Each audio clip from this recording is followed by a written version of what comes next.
Please do, yeah. Before, okay, I think I can start now.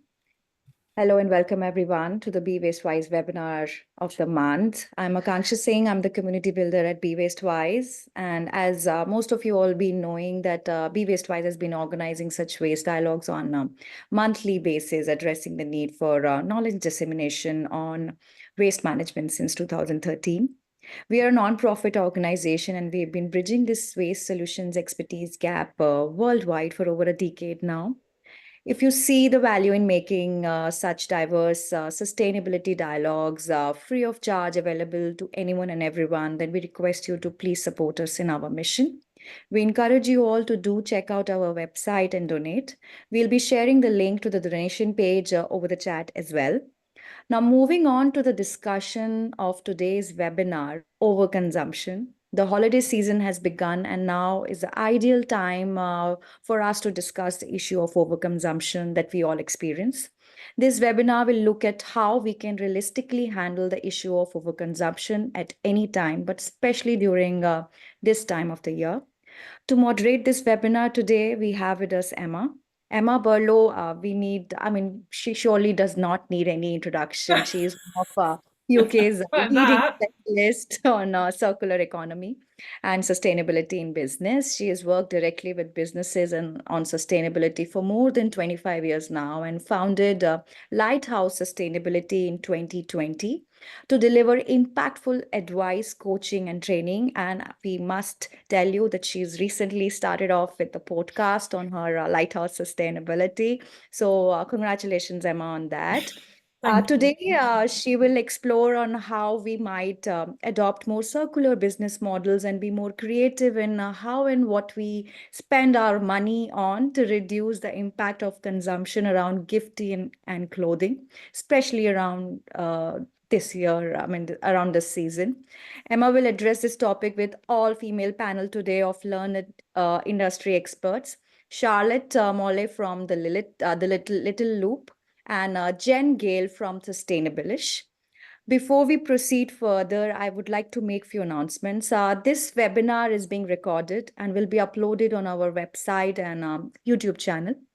Please use the Q&A function for your questions to the panel and use the chat function for your views, your opinions, for networking. If you want to share some reports, if you want to interact amongst yourselves, then you can use this platform for networking as well.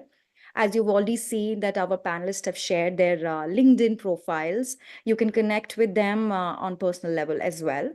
So without taking much time, Emma, back to you to the panel today. Thank you, Akanksha. And it is really great to be here. And it's really great to have an all-female panel. And welcome, Charlotte and Jen. Thank you for joining me. So this topic, overconsumption, couldn't be more topical, really. We've just had Black Friday.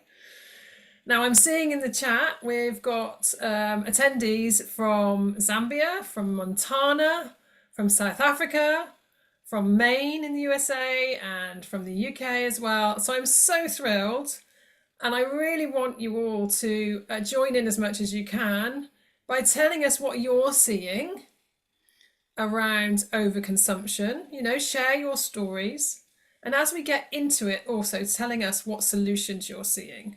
Okay, we really need a more global approach to this because it is a global problem. So I'm going to kick off actually with a poll. So Akanksha, if you can pop the poll up, I want to know from the audience, it's nearly 50 of us now, what are the key forces do you think driving overconsumption? Okay, what is causing this? Go deeper into the why. Okay, so straight in there with advertising. Hopefully you can see the responses coming up. What's driving it? I'll give you a bit of time.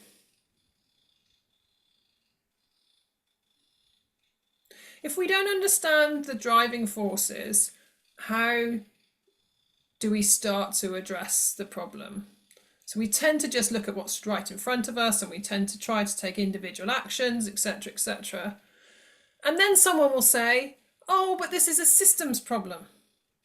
Okay, we need a system solution. We need to change the whole ecosystem. So we really do need to start to drill down into what the problem is. And it looks like you guys think it's advertising, followed by, it's really close, convenience, connection with nature, affordability, and then regulation quite low down. So it looks to me like we're not asking regulation to step up. We're asking maybe for advertisers and others to step back. Thank you for that.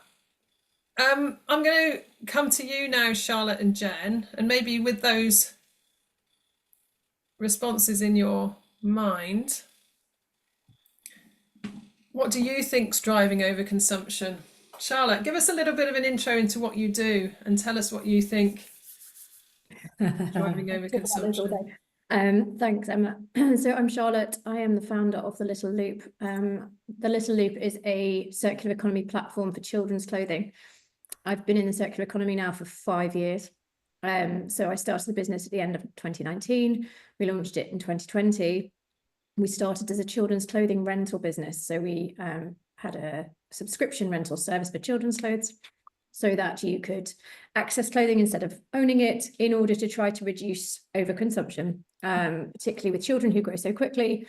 We felt that accessing clothes, having them when you needed them, sending them back to get new ones, was a much more efficient, convenient, cost-effective way to dress your children, and it reduced waste into the bargain. It worked to an extent, but it didn't take off. I think I posted on LinkedIn this morning actually about the kind of impending collapse of the children's wear rental business sector. I think the challenge is, and we'll talk about this later, that in the face of cheap, highly available product, it's very hard to offer something which is asking consumers to change their behavior entirely. And it takes a certain type of person to think, I'm not going to pick up a set of baby grows in Asda. Well, sorry, that's a supermarket for those of you not in the UK. I'm going to take time and I'm going to go to a website and I'm going to rent clothes instead. So we've actually pivoted the business in the last year into pre-loved. Pre-loved is somewhat easier to sell to the consumer because it follows established patterns, right? We all know charity shops. We've all had hand-me-downs, and we know how to buy things, and we all know about ownership. Ownership is very much ingrained into us these days. And so rather than asking people to completely change their behavior, all we're asking them to do is to buy secondhand instead of to buy new. We partner with brands in the same way that we used to as a rental business. So we run their take-back schemes. We plug into their websites. We show take-back prices at the point of purchase. So when you're buying a new product from one of our brand partners, you also see how much you could earn back for it when you send it back. And then we make that a very seamless experience after purchase. We save those items into a centralized closet where you can put all of your children's clothing in one online closet. And then when you're ready to trade them in, you come in one click, you can trade it in. Wow. Informed very much by our experience. So I have quite a wealth of knowledge on this, and particularly on the consumer mindset and behavior change and what we can and can't do to get them to change overconsumption, because actually it's a really long road to change the whole culture that surrounds consumption and overconsumption. But what we really focus on is making sure that what we offer is cheap, making sure that what we offer is convenient and easy, and making sure it's very prominent. And that's why we partner with brands. So we are getting in there, and we're talking to a really big brand right now, and the idea is that people will just become very familiar with this language around pre-loved and reuse and circularity, because they'll be seeing it all the time they're shopping normally as well. Brilliant. I love that, Charlotte. And I didn't know about your pivot. And what I think is so lovely for everyone to hear today is that you've done that learning, and now you're looking to pivot, and actually we can all learn from that. So you've done the hard work. I think the rise in things like Vinted is really obvious. You know, eBay was there forever, Facebook Marketplace, But now Vinted, almost everyone you speak to says, you know, they use that in some way, on one of those three platforms. So you're right, we're very familiar with it, whereas the rental concept always seemed like a bigger stretch. It's a bigger stretch. And I think the response you would always get from people was, what a great idea. But actually getting that idea to be, you know, that to be transformed from an idea and a, ooh, that's interesting, to action is a very different Yeah, thing.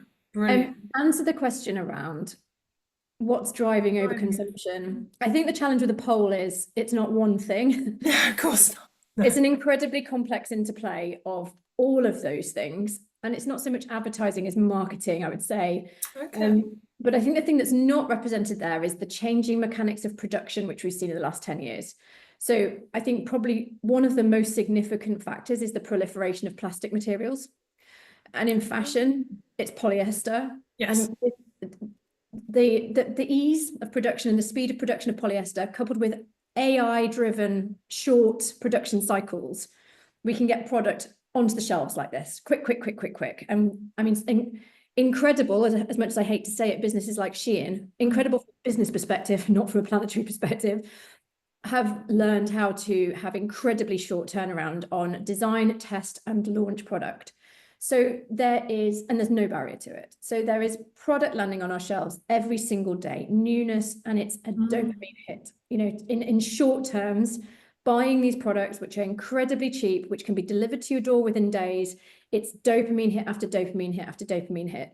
And that ties in really strongly with social media marketing. Okay. It's not traditional advertising that as you know, Right. style advertising, right? It's every influencer, every mum who you follow on Instagram who doesn't seem to be an advertiser, just casually mentioning that she just got this new haul from wherever, that makes you think that it normalizes it. So this overconsumption is increasingly normalized. It's in our houses, it's in our phones, those little devices that we're constantly on. We're seeing all the people that we respect, that we follow, that we think are normal, constantly consuming more and more stuff. Wow. So when you couple the existence of more and more stuff with our exposure to more and more stuff and the dopamine kind of addiction that our phones have created, right? We don't live on social media because it's genuinely interesting, right? It's because we get a dopamine hit from it constantly. So when you tie all those things together, plus the sense of getting a bargain, because there's this race to the bottom in terms of prices. Yeah, it's very manipulative, I think the word It's I'm going to use. incredibly manipulative, because we also don't realize. So when we go on to like education, there's a huge piece of work that can be done around education, but most people don't realize they need to be educated because you're being manipulated. Yeah, very difficult, very difficult. And I'm going to come on to Jen because of the education piece, but I just want to say Nick Palmer in the chat a few minutes ago actually said about the poll, could we add human behavior? You know, this new desire for more and newest items. And Jen, you were a guest on the podcast a couple of weeks ago. So those who want to listen can go and find Jen's episode. And you talked about love does not mean stuff. Yeah. So Jen, over to you. Give us a little intro into what you're doing and what you think is driving overconsumption. Can I just say what Charlotte said? Like everything Charlotte said. Ditto, absolutely. We'll talk a bit more about the education, because I know that's a field that you're working in. You can, you know, is it really realistic for us to expect to, you know, how do we educate ourselves in this stuff? For me, I'm not sure that's going to cut it. But what do you think? Yeah. So I've got quite a varied background. I was originally a vet, and now and then spent a year buying nothing new. That was like 12 years ago now. And that was a real eye-opener into sort of, you know, the world of secondhand and the world of overconsumption. I think really I just was quite mindless, not maliciously, but I think like most of us are, just buy stuff and that's cheap and that's nice, and you know, the middle aisle in certain supermarkets and all that sort of stuff.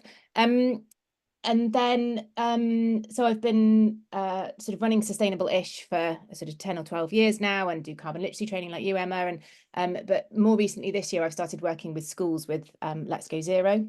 So we're supporting schools to create climate action plans, and they're looking sort of very holistically at not just energy usage and building infrastructure, but also at things like curriculum and stuff like that. So and what we're sort of saying to schools is to look at their curriculums and to try and there will already be lots of existing sustainability links, and obviously it's with Mm. things like geography and science and stuff like that, but there will be with pretty much everything. Like one of my colleagues used to be a music teacher, and she found a play that was called Plastic Pirates, to do with the kids, all about plastic pollution and stuff. So there will be lovely links, and to try and make them. But I completely agree with you. I think especially with fashion, like, I mean, after Blue Planet 2, there was a whole backlash, wasn't there, against plastic and single-use plastic, but we don't see clothes as plastic and therefore plastic pollution. You know, Interesting. like and you know, and then we start to dive into microplastics and things, and yeah, I think we've societally, certainly in the UK, it feels like that we've just lost that connection between what we buy and where it's come from, and how that might have impacted the people in the supply chain, how that might impact the planet. And it just feels like it's £6. Why wouldn't you? Do you know, like it's there's a disconnect, isn't there, around lots of things. There's a disconnect, and I'm starting to think it's even more sinister than that. You know, I used the word manipulative when we were talking to Charlotte, but you know, I sort of feel like the consumer's been conned. And I know we were talking earlier about there's a documentary out on Netflix called The Shopping Conspiracy, and I think when you speak to a lot of people, they trust brands to do the right thing, and they might think, oh, it's only £6, but they don't see the damage or the impact that's being done. So I think I used to think they wouldn't be allowed to do that. They wouldn't be allowed to do that. For people in the supply chain or for the planet, they wouldn't be allowed to do that. Somebody somewhere must be keeping an eye on it. Obviously, you wouldn't be allowed to do that, right?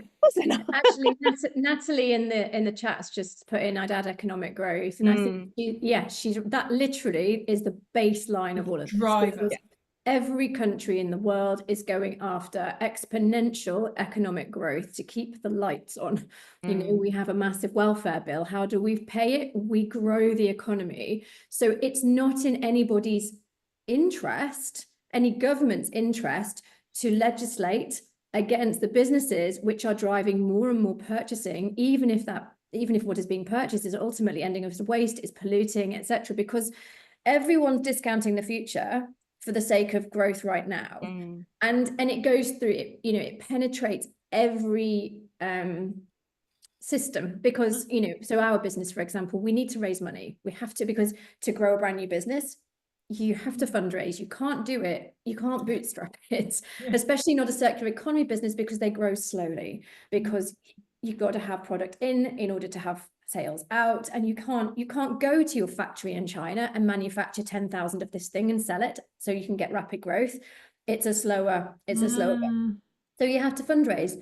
But the fundraising system is set up such that VCs, and this is not their fault, this is just how it works, such that VCs have to see a 10x return on every business that they invest in, because it's all about growth. So nobody's investing in circular economy businesses, because you cannot promise a 10x return on a circular economy business. You can promise a 3 to 5x return, because they're good, solid businesses which are going to absolutely grow and survive over time with the right backing, but they are not going to explode in the same way that a SaaS business is, or a product-based, I'm going to go to China, generate a cheap product, sell it with a massive margin. So everything's kind of stacked against you. I see that, and I have seen that in almost every reuse type business I've worked in, and it's, you know, it's like you're swimming against a tide. And yet we all know, those of us who work in circularity, that there's so many potential revenue streams associated. We've covered this on other webinars. You know, the revenue stream from reselling effectively that item twice, 3 times, 4 times, versus just selling it once and then finding a new customer. You know, the revenue stream from the repair or the service of that item, the revenue stream from the rental, which I know, Charlotte, you said was really difficult, but we have to shift from a single sale to a multiple sale. Now, when you tell people, commercial people in that, they go, oh, I love that idea, right? Who wouldn't want a multiple sale?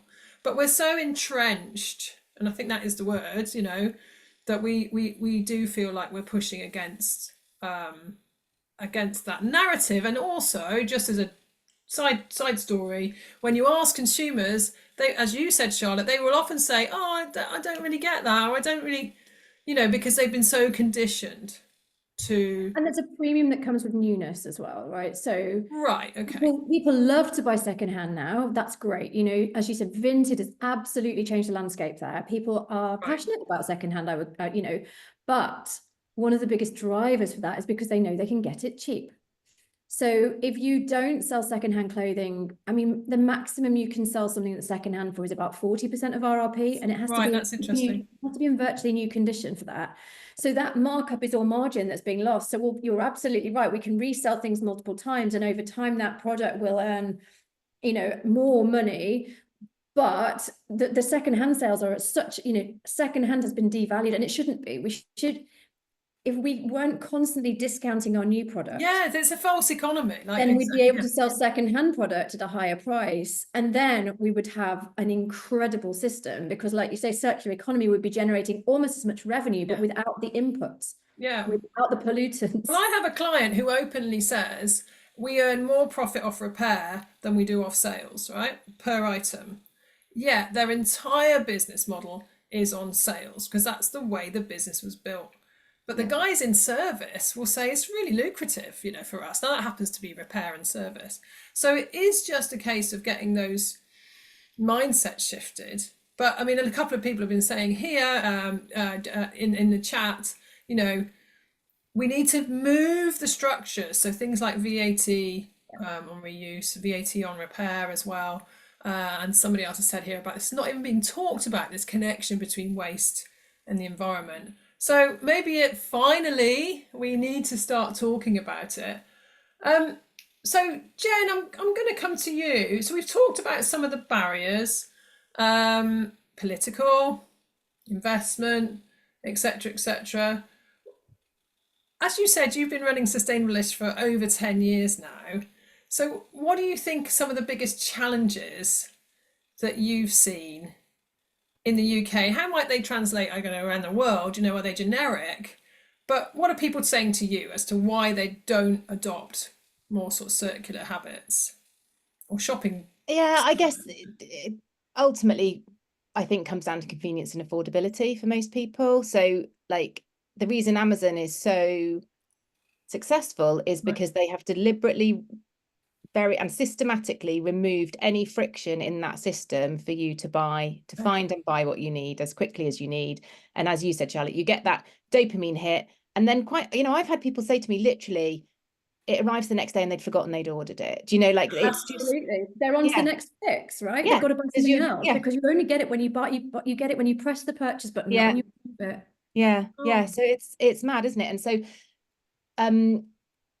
thinking about repair, if I don't have the skills to repair something, I've got to go on the internet, find someone who can, see if they're like it takes a lot of effort. It's much easier to chuck that in the bin and spend 10 quid on a new, like that, even though that might cost, and actually the repair might end up costing us more, we know that. And so that effort, like that, we prioritize, I don't know, prioritize maybe the right word, like that effort that it's going to take is more than the pain of spending an extra 10 or 20 and it's the value of the goods in the first place, right?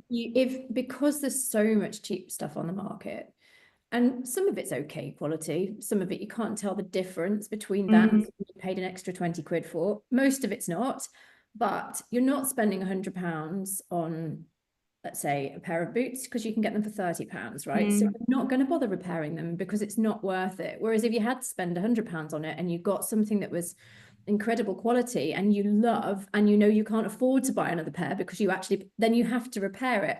So it's just, everything's broken about the system because it's like buy cheap, throw it away, buy cheap, throw it away. It's way easier than buy more expensive, repair it, keep it. But there's also that there's an accusation, I guess, that that's a very sort of middle class affluent way of looking at things. If you literally can't afford to spend 100 quid on a pair of boots, you can't, and of course you spend 30 quid and then they break, and then next time, and yes, we all know that longer term you would save money by buying the 100 quid things, but if you haven't got them, what's the is it the guy who wrote Hitchhiker's Guide to the Galaxy, or somebody's got a sort of Douglas Adams. Yes, it's the sort of, it's the boots fallacy. I don't know. So there's some sort of someone on there in the chat. But yeah, you know, it's hard, isn't it? Because clothes are probably cheaper than they've ever been as part of our compared to our incomes and things. But yeah, there are still lots of people who can't afford to buy decent, well-made clothes, unfortunately. Yeah, and that is again something I hear from brands. Terry who- Pratchett, thank you, Patricia. Oh, brilliant! I was close. Yeah, thanks. So I think these stories that we tell are really important, by the way. We have to sort of link it to things because otherwise we don't talk about it enough. And we just get sort of seen as bashing, you know, the fun police are here, or the fun sponge. You know, for goodness sake, do you need all that tact? You know, it's not just clothes, is it? I know we're talking about clothes today. I've got a question I'd like to come to both of you. And it's an interesting one because I've heard this comment before. Do you think the likes of Vinted, having actually fueled the consumerism and the demand for clothes? Now, I know because my hairdresser does this. She buys loads of stuff on Vinted. She also sells loads of stuff on Vinted. So I don't know whether there's a net gain or a net loss, right? She's got 3 kids. We're always, you know, I'm always on Vinted for my kids. But I don't know, and Charlotte, you might know the stats. It's not slowing the amount of textiles that are coming onto the market, or is it? Are we seeing any indication that reuse is starting to make a dent in new sales? I don't know that anyone's done the study to see if there's a correlation between the amount of things sold on Vinted but I do know that I don't have the data. I'm sorry. I don't have it. No, I wouldn't. Sorry, I wouldn't expect you. It's more of a hunch. The number of items from certain brands, so they've looked at Adidas, Zara, a few others, on Vinted is increasing pretty much exponentially. So it's not that we've reached a peak of items going on and coming off and going, you know, they just keep going up. So I guess that's market share, though. We've got some way to go, haven't we, in terms of saturating the second-hand market? Yeah, absolutely. But there is a risk that there's a lot of stuff on Vinted that's never going to sell and that's not sold, but people keep buying thinking, and I'll be able to sell it on Vinted. But then they put it on Vinted, and because it's I mean, people list Shein as unbranded because they can't admit that it's from Shein, right? They're hoping they'll still sell it. And there's a bit of a backlash against that. So yes, I think there is a risk that if you can list secondhand items, it takes away the kind of the guilt of overbuying, you know, over consuming. Which you're like, but I'll resell it. It'll be fine. Secondhand and Vinted's not choosy, right? And that's where when we've built our platform, we will only sell clothes from certain brands. So interesting. There are more than one reason for that, but we won't allow high street brands to be sold on our platform because we don't want to reward those businesses for overproduction. We don't want to encourage people to buy from those brands. We're trying to encourage people to buy from the brands who are doing it better. So you're trying to level the playing field a bit, really. We're trying our hardest to, yeah. But there are other reasons, right? We can't resell those products because they're sold so cheaply in the first place. Their resale value is so low, and we're not a marketplace. We're a consignment business. We take the product, we process it, and we resend it out. So we couldn't do it. The cost is too. Yeah, so Katie in the chat says she thinks reuse might be fueling more consumption. I think this is quite unique to fashion, you know, textiles, because I don't see reuse of other items, household items, for example. We don't seem to be kind of buying 3 toasters every, you know, month, or, you know, lots of people do like on sofas or something. I think maybe like you can get pretty much anything now on Vinted, can't you? And I think like people will, if they're redecorating, they'll go, oh, I've got a red kettle and it doesn't match my new kitchen, and we'll get a new, like people will do that. But I think Vinted, just from, you know, what I've heard people, like it had, because of that convenience, it has transformed people's attitudes to buying secondhand because it's just easy. Whereas, you know, we did our year buying nothing new, and I either had to use eBay and wait for an auction to finish and hope I got it, or trawl around. That feels weird now, doesn't it? Waiting for an auction to finish. Yeah. Or trawl around the charity shops and just hope there was something in my kid's size that they, you know, vaguely liked. Whereas now you can just go, you can search by brand. And my hairdresser as well, she said to me, like, you know, oh, it's amazing, isn't it? Like all this stuff you can get on Vinted. And she wasn't doing that from a sustainability angle. It was just convenient and it was cheaper. And so to your point, Charlotte, I think about, you know, people buying more stuff because then they can sell it on. But I think maybe that's just people previously were buying stuff and just discarding it at the charity shops. I'd be interested to know where the charity shops are getting less, because we all know that a lot of their donations end up being, They are certainly getting less from me. I mean, I Yeah. used to do, and because I now have two piles, one for vintage when I'll get round to it, and one for the charity shop. And as we all know, we shouldn't dump our rubbish on the charity shop anyway. It's the worst thing we can do, because they then have to end up paying for it to be disposed of. Michelle in the chat has said that waste electricals are the new fast fashion, particularly around gadgets and things like that. Coming up to Christmas, the number of gadgets you can just get that will get played with once and chucked away. But again, you've also got the same kind of phenomenon going on with the cheap kind of unregulated product, right? My husband I was buying a drain unblocker, and it's almost like a little fishing rod where you wind out some metal and it goes down the drain. And I was like, buy the expensive one, buy the one that's from a known. And he was like, no, I can get it for $10 on Amazon. Yeah. I'm going to regret it. And lo and behold, it arrived and it broke. And then he buy the expensive one.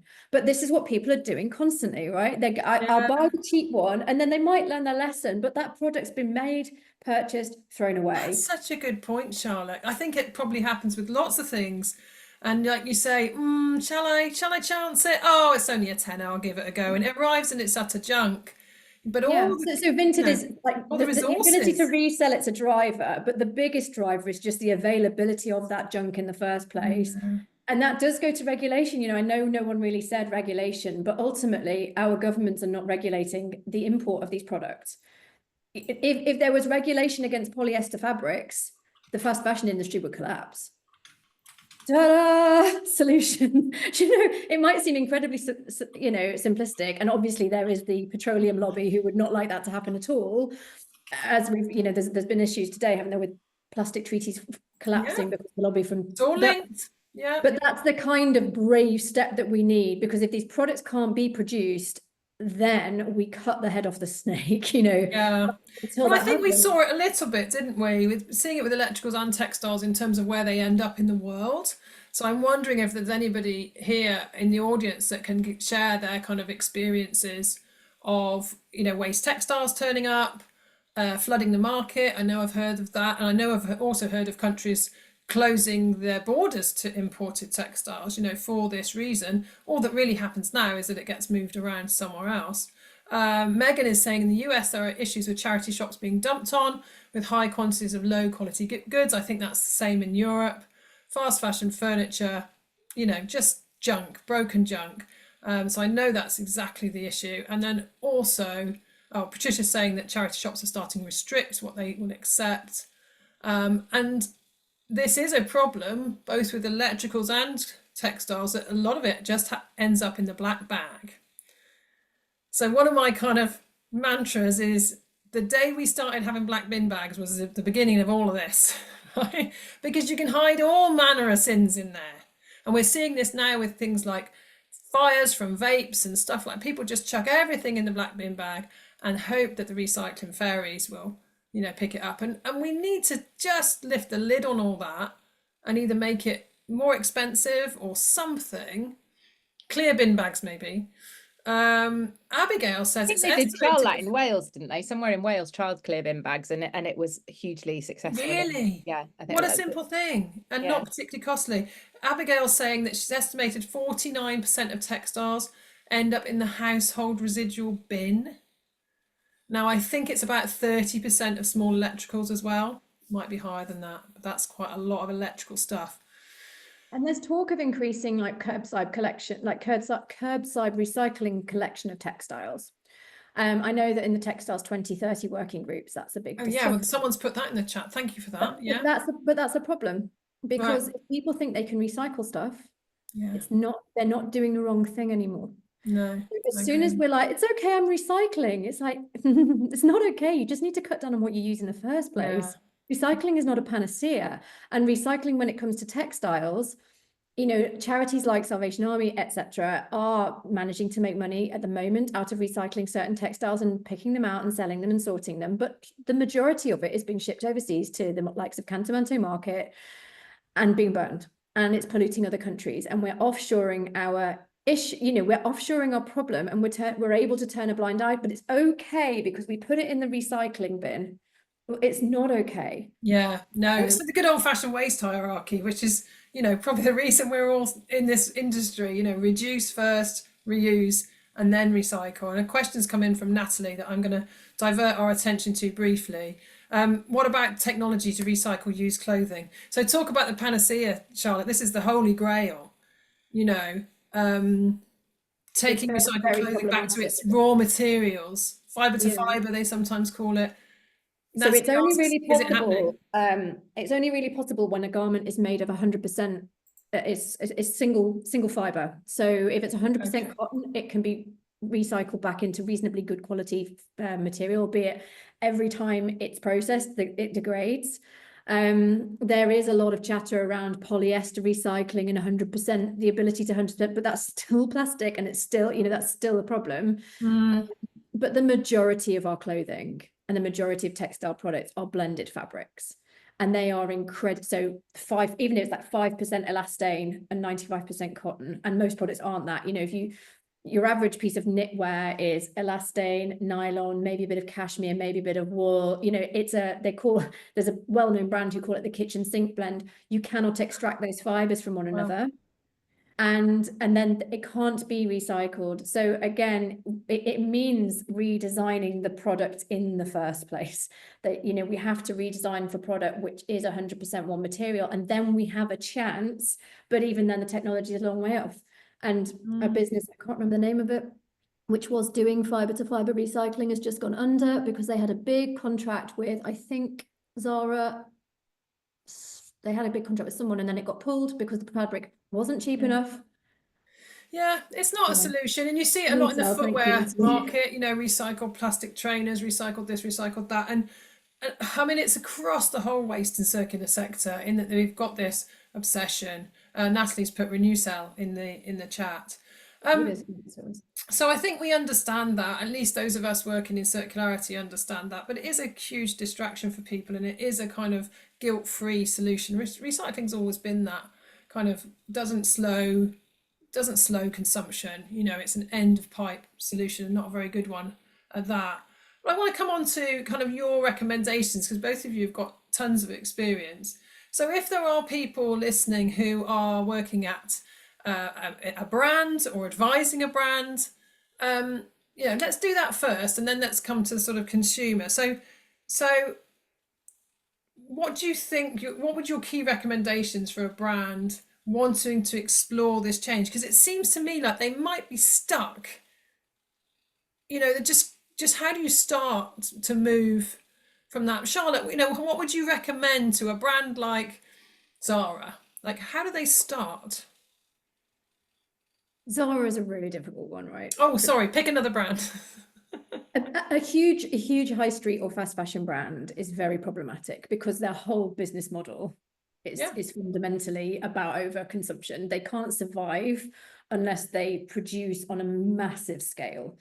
So the only recommendation for business like that is to slow down production and find a different, stop trying to keep growing, and that's pretty difficult. But there are a huge number of brands that sit in the middle who are actually often trying to be more sustainable. And so the recommendation for brands like that is, and we had John Lewis in our warehouse a few months back, and it was their product production team. And they came to us to see how their product was standing up against rental, because we still do some rental, and to look at the product and to reimagine the product based on what was and wasn't working, because they see that consumers want quality, and they believe that if it means increasing the price slightly so they can increase the quality, that will pay back because the customer will trust them more and they are more likely to buy from them. Right. There are increasingly brands thinking in that direction, right? If we actually do, you cannot beat Shein and Boo and Misguided. So unless you're going to join them, you need to do something significantly different, and you need to cater to the people who don't want to buy toxic, poor quality, disintegrating product. So you then have to build better quality. You need to build with circularity in mind so that your garments are made as much monofiber as they possibly can be. And then you need to implement circularity. So if you are able to have a circularity scheme which brings in revenue, which you can therefore promote, which is what we've tried to build, then it looks great for the consumer. Yeah. The consumer's more likely to buy from you. I mean, I'm like that already with my kids. I went to get some pajamas on the high street for my kids because I needed them really quickly. And I went into Marks and Spencer because I know our business will take Marks and Spencer clothes and resell them, whereas the high street brand on the other side of the street won't. And so I didn't go in there because I actually prefer the designs in that other shop, but I was like, no, I know I can sell these ones really easily. So, you know, you Interesting. are then setting Yeah, yourself it's apart. shifting, isn't it? Yeah, and I think that's it. We've got to have faith that consumers aren't stupid and that there is a shift happening. It's a slow one, but it is happening. And that the more solutions that we put out there and the more we put it in their faces, people will be like, actually, I can do this. Yeah, someone said, you know, we need to, I mean, this comes back to the first poll, we need to change somehow the level of marketing and advertising around single use. So we call it single use, fast fashion, whatever, cheap electrics is too high. And we need to somehow shift that to raise people's awareness so that their default, if you like, so my default is reuse first. I will look at probably 3 or 4 places to buy something before I buy it new. Not just because, you know, that's just the way I do. I mean, it's all quick, isn't it? Oh, there's nothing on Facebook, there's nothing on Vinted. Oh, darn it, I'll have to buy something new, like the pajamas. Yeah, they do the same thing. But yeah, I mean, people are saying here that, you know, Brenda's saying that it's a bit unfair for the consumer who thinks they've already paid for something and they trust that that's going to be handled, and actually they're not seeing it. There's this whole greenwashing thing around recycling that people kind of go, oh yeah, I buy into that because you said on your website that you're doing X, not just with waste electricals, but with everything from, you know, coffee cups to pajamas, shall we say. Thanks for the links, by the way, everyone. Megan's put some links to some great stuff. Patricia says, someone just arrived to look through my tabletop sale at home on social media. There we go. Secondhand Christmas gifts, living the dream. Love it. So Jen, living the dream. I'm going to come to Jen because she's all over social media, Jen. She's got Facebook groups and all the rest of it.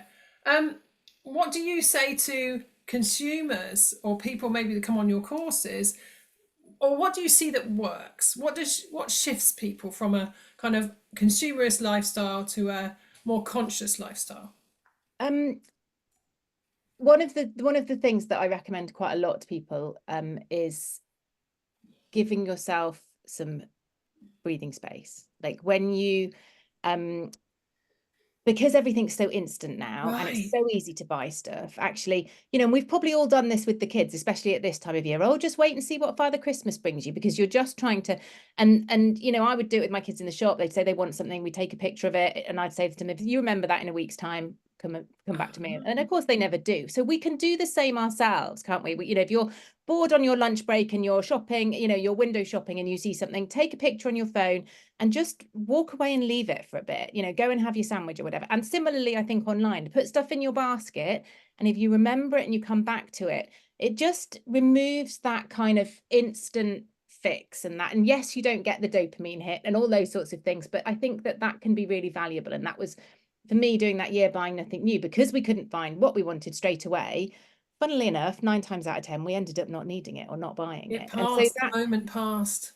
You know, I talk to people about, we're not saying, I think the instant you start banning things or telling people they can't do things, so like knock yourself out and but just do it more slowly and more thoughtfully, I think is really important. And then I think the other thing that can be helpful is anything that sort of like normalizes secondhand and reuse and repair. So I used to have a pair of jeans that were like super visibly and quite badly mended, but the number of conversations that they sparked with people sat in assembly at school or whatever about, you know, fast fashion and in a very gentle way. But especially this time of year, like every single school should have a Christmas jumper swap, every single workplace should have a Christmas jumper swap, like, and just don't need that crap. Just to highlight and just to make it like, this is what we do now. This is what we do when we've got stuff that we've grown out of. We can pass it on to someone else. And so many schools have got like secondhand uniform services and stuff like that are really popular. So yeah, I think there is something around normalizing it. But yeah, I think the biggest thing we can do for ourselves. I think. So I think if we think about one of the root causes of this, which is this kind of constant seeking of dopamine and the joy, albeit short-lived joy, that comes from shopping. The thing that got me into sustainability was putting my kids in cloth nappies. And I got joy every time I put one on them, because every time I put them in a cloth nappy, I went, yes, I'm doing something positive. Doing something. Not putting one in the bin. We had a similar. Yeah. Absolutely. So I got a dopamine hit, in the crudest term, every time I put a nappy on my child. And you do get that from repair, like in You a it's not quite so instant, but there's nothing quite so smug as fixing something and realizing you've saved yourselves. Absolutely. You know, wearing 10 this quid. is a secondhand sweater, and every time I put it on, I'm like, yeah, I got it secondhand. Yeah, So this is vintage. God, we're all walking the but if I talk. bought it new, I wouldn't get that joy every time I put. I mean, you do a little bit. 'Cause you're like, oh, I love this, you know, but it's not the same. And what we're trying to build is something that's joyful, right? So you get joy when you use it. So when you interact with our trade-in mechanic, it's fun. It's about creating different ways for people to bring the joy without just having to hit that buy button. Yeah. I really love that. Tricky. I think that's so important. And there's a comment on the chat that I'm just struggling to find about the perception of reuse. So I just want to quickly ask you, you know, Jen, I think you call it the ick factor. You know, it's the hygiene factor. There's the certain things you would and you wouldn't buy. I'm pretty much all over it. I'll buy anything reused pretty much, right? Because I go and lie on a hotel bed and use someone else's pillow every blooming week, you know, because I understand that you can wash things. But I also hear, even from, you know, friends in my own group, like, oh, well, I wouldn't buy the kids' clothes secondhand. Like, you know, so when Jen, is that something you hear, that people are kind of a bit, I don't think, I mean, I think my audience are already kind of on the journey, so I don't think I do necessarily get that. I think there possibly is still a stick. I think maybe less so. I mean, I literally remember my dad saying to me when we did our year buying, I think, why would you go into a charity shop? Like, he just didn't get like why. I know people are pretty phobic about charity shops, and they were a bit kind of dusty, and you know. Yeah, and I wonder if getting better.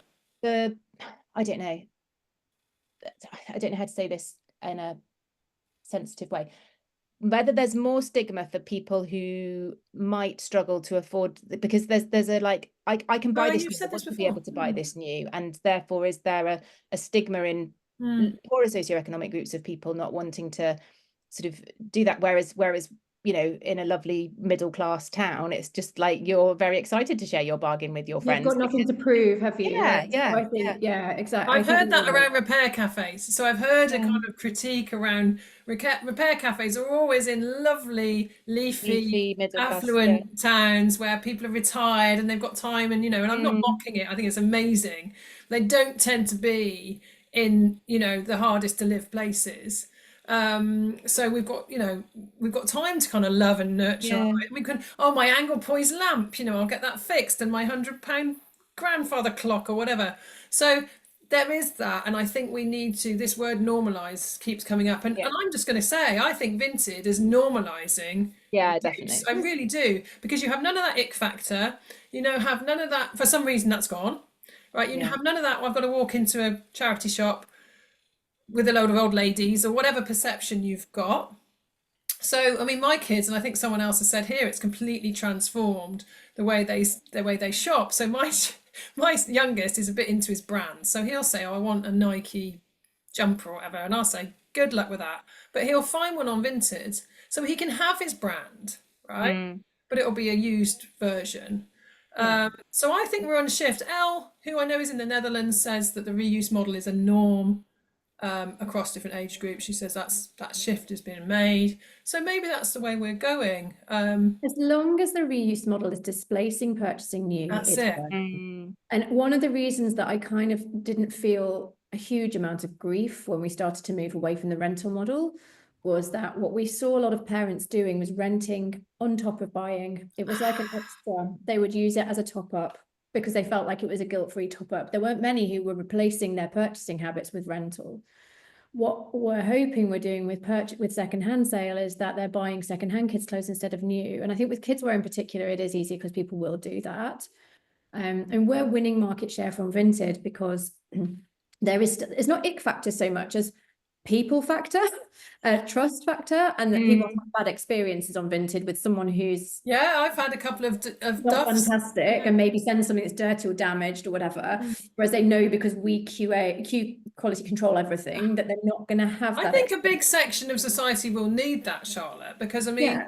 there's a whole fraud issue, and I've had a piece of cardboard turn up in the post from Vinted from a seller, you know, in the hope that you will press, oh, my parcel's here, and that you click, you know, and then they get paid. Luckily, you know, we had the sense to open it. Oh, that doesn't look like a pair of trainers. They'd actually put it in a box, you know, a box, and then you go on and the profile's moved, you know. So I think there is like a fear of that, and I think people will want that reassurance. So that's a really good way that we can reassure people and sort of nudge them into, you know, reuse and repair. Jeff makes a really good point. Hi, Jeff. He says that he's repaired a favourite pair of cargo trousers about 5 times. My husband has got loads of pairs of trousers that have been repaired, you know, umpteen times until they were worn out and I had to admit defeat. People do get a bit of a bug for repair. There's a comment, and I'm sorry I can't remember her name at the moment, but on LinkedIn, of a lady who's trying to repair her Breville toaster, sandwich toaster. She only needs 1 screw, right? And I am determined that the internet will save this for her, because Breville, for whatever reason, have not been able to help. So if you can help people, if we can create a bit more of a buzz around it. Jo says she's made £500 on Vinted in 6 months. That's Christmas paid for, you know. So this is really, really fascinating, this chat that's going on. So just as we wrap up, comment from Ronald. Sorry, Charlotte, go on. There's just a really interesting comment from Ronald in the chat about affluence being a driver for overconsumption. And between and within countries, the overconsumption is mainly prevalent in middle high income sections of society. And I think that's fair. I think Jen's point earlier about people who can't afford needing to buy cheap is absolutely fair. But I don't think that they are the majority of the people that are driving the consumption, etc. You know, it's people who've got lots of money, who could afford to consolidate all of those tiny, inexpensive purchases into one. And not miss them. Better quality, not miss them. You know, it was the ladies in the leisure centre the other day talking about their latest Shein haul, and I was looking at them thinking, there's no way you guys should be, there's no excuse for you shopping on Shein. There is not. Need it. And I think there's a really interesting question around how we change that, because no one in the sustainability industry wants to call people out, because you don't get cancelled, but it's not popular, right? We can't go on our marketing channels and say, stop it, you're bad. You can't do it, because you know, you lose followers, so there is a bit of a cycle where we kind of turn a blind eye to it, and we just try to incentivize people out of it. And I think that's a really interesting and challenging issue. That's absolutely the case. And lots of us talk about how our parents used to live and how they used to do make, do and mend, and that was probably because the disposable income just wasn't there. You know, they were spending a higher percentage of their income on food, you know, on just keeping the house warm, etc., etc. And yeah, so we've definitely somehow found this extra money from somewhere, despite a cost of living crisis. But I completely agree with you. It's almost like the divide is just getting bigger. So people who can consume are consuming more. And as Ronald says, the lower income bracket rarely overconsume, because they're actually budgeting. Like, this is the money I've got for this week. I see this a lot in school uniform, and it drives me mad. Jen, you might have some experience as well. School uniforms massively overpriced, and there are some reuse options, but some of the lower income families will still, because of pride, want to buy all that stuff new, right? For whatever reason. I say pride for whatever reason. I'm the first one in the bargain basement, you know, what can I get from the reuse? And like, I can afford new uniform, right? So it's almost a perverse relationship. We're coming to the top of the hour, and I just wanted to quickly ask both of you, like, where do we go next to turn the corner? Jen, I know you've moved into school and education now, and you've got this 10 or 12 years worth of sustainable-ish, and I'm sure you've seen things change. Where do we go next? What's kind of next for you? What do you think the sort of future holds? Like, I loved to give your podcast another plug. I listened to your episode with Andy Middleton. Oh, great.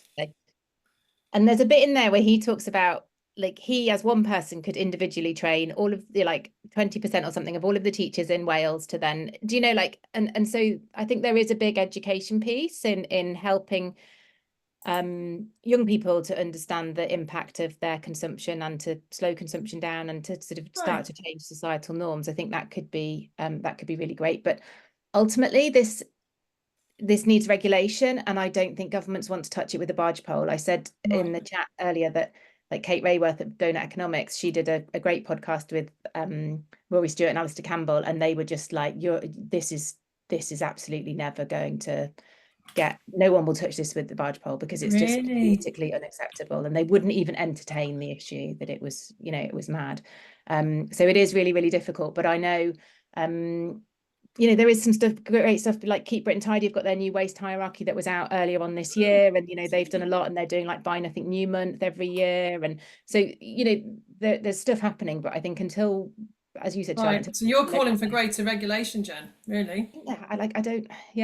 I don't know how. I- The I- brands I will always want completely to agree. maximize profits. Of course they will. Yeah. Which is interesting because that was at the bottom of our poll, wasn't it, earlier? Charlotte, just to finish off, what do you think for the future holds? Success, I hope, for the business pivot, but more generally, things are moving quite quick, aren't they? Yeah, I think it's threefold. I think exactly what Jen said. I think legislation is essential. We need to make those businesses who are polluting, we need to make them pay for their externalities. We have to account for those externalities. If we don't make them pay for the pollution, then they're not playing on a level playing field with everybody else. And that is going to come down to legislation. So, but it's really challenging, but it's got to be done. I wouldn't underestimate education. My warehouse, the staff in my warehouse are like a little microcosm of the world. There is a real range of income brackets, socioeconomic backgrounds. And I've got people who, when they started working with me, were buying on Shein once a week, popping into B&M Bargains, buying all the tat because it made them happy. And now from working with us for a year, they're like, oh, now I think about it. Now I stop. Now I question myself. They're capable of doing it. They just weren't exposed to that thinking previously. And now they can. And they're just everyday, normal, fabulous people who just hadn't really thought about what they were doing. And then the proliferation of business models like ours, and that it's spreading, right? If we partner with We've just got to keep the momentum up. Just got to keep the momentum, normalize it, make it joyful, make it easy. So people will find alternative ways of doing it. Yeah. So I know the Little Loop is on my CE100. So I've just popped my website into the chat there, and so you can see we're about 52 or something into 100 circular business models, and the whole point of that was to normalise. They are on our high street already. Timpson's is on our high street. The Little Loop you can get hold of. So thank you both. On Oxford Street. Yeah, so it's hopefully coming. Keep in touch, everybody. Thank you for joining us. I know we're at the top of the hour. Akanksha, over to you.